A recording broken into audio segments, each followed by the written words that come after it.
When you can win, you say everybody else is rivalry.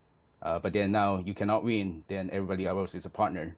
I think that's a strategic pivot from the US side. Before, it was focusing on multilateralism and safety-centric governance. Now it's focusing on innovation on the hope to compete head-to-head and neck-and-neck with China, given that China has made a tremendous progress in AI in recent years.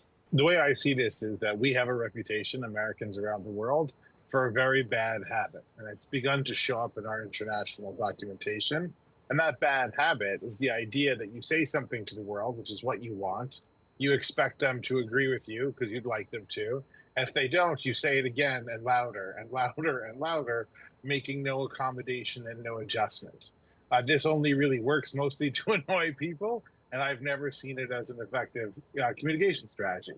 So what I think you have here is the attempt to have some real international framework, which is good, which we need, couched in this sort of weird political declaration of supremacy, which runs at counter purposes to the idea of an international framework.